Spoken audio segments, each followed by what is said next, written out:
নমস্কার বন্ধুরা, আমি অরিন্দম চলে আসলাম আজকে এই মুহূর্তে খুব বড় একটা সুখবর নিয়ে, গুরুত্বপূর্ণ একটা আপডেট নিয়ে। 6 এবং 7 বা 8 এই 3 দিন কিন্তু হতে পারে কাউন্সিলিংয়ের বিরাট বড় একটা চান্স আছে। আপনারা কিন্তু সবাই জানেন যে ডিস্ট্রিক্ট ওয়াইজ মেরিট লিস্ট কিন্তু পাঠানো কিন্তু শুরু হয়ে গেছে প্রত্যেকটা ডিপিএসসিতে।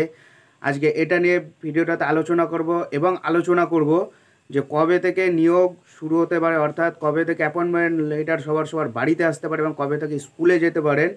সো বন্ধুরা, ভিডিওটা কিন্তু আপনাদের কাছে খুবই গুরুত্বপূর্ণ হতে চলেছে। সো ভিডিওটা স্কিপ না করে প্রথম থেকে শেষ পর্যন্ত দেখুন এবং আমাদের ফেসবুক অফিসিয়াল গ্রুপে যুক্ত হয়ে যান, যার লিঙ্ক আমাদের ডেসক্রিপশান বক্সে দেওয়া থাকবে। সেখান থেকে সরাসরি আমাদের ফেসবুক অফিসিয়াল গ্রুপে আপনারা জয়েন হয়ে যেতে পারবেন।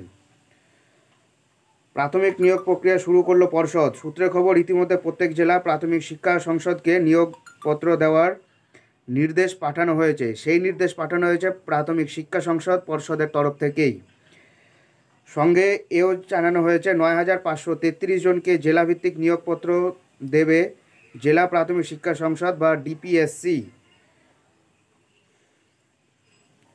সঙ্গে এও জানানো হয়েছে যে আইনি জট থেকে বাঁচতে নিয়োগপত্রে সুপ্রিম কোর্টের নির্দেশের কথাও উল্লেখ করতে হবে। আপনাদের এটা নিয়োগপত্র দেবে অর্থাৎ অ্যাপয়েন্টমেন্ট লেটার দেবে, সেখানে কিন্তু সুপ্রিম কোর্টের যে নির্দেশ আছে সেটাও দিয়ে দেবে। প্রসঙ্গত 2017 সালে 9 অক্টোবর টেটের বিজ্ঞপ্তি প্রকাশিত হয়েছে। 2021 সালে জানুয়ারি মাসে পরীক্ষা হয়।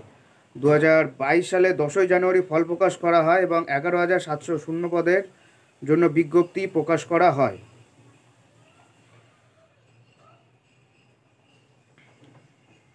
দু সালের 21শে অক্টোবর, সে বছর 27শে ডিসেম্বর শুরু হয় ইন্টারভিউ। তবে এই নিয়োগে প্যানেল নিয়ে আইনি জটিলতা তৈরি হয়, সুপ্রিম কোর্ট অবধি তা গড়ায়। এরপর 2024 সালের 31শে জানুয়ারি সুপ্রিম কোর্টের নির্দেশে 9,533 জনের মেধা তালিকা প্রকাশ করা হয়েছে। এবার তাদেরই নিয়োগ দেওয়া শুরু হলো।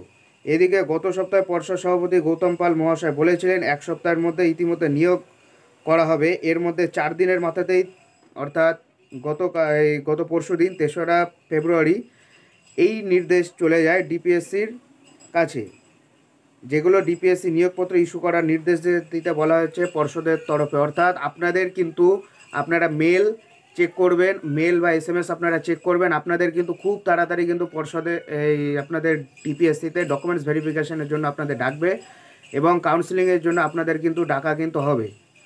সো এটা একটা বিরাট একটা গুরুত্বপূর্ণ খবর। এবং নিয়োগ সম্ভবত 10 ফেব্রুয়ারি থেকে কিন্তু নিয়োগপত্র সবার বাড়িতে চলে আসবে। যে ডিস্ট্রিক্ট ডিপিএসসি আছে সেখান থেকে কিন্তু নিয়োগপত্র আপনাদের দিয়ে দেওয়া হবে। সো বন্ধুরা, এটাই হলো কি আজকের আপডেট। সো এরকম আপডেট পেতে হলে আমাদের চ্যানেল নিউজার অরিন্দমকে সাবস্ক্রাইব করে আমাদের পাশে থাকুন। দেখা হচ্ছে পরের ভিডিওতে। ভালো থাকবেন সবাই। জয় হিন্দ, বন্দে মাতরম, নমস্কার।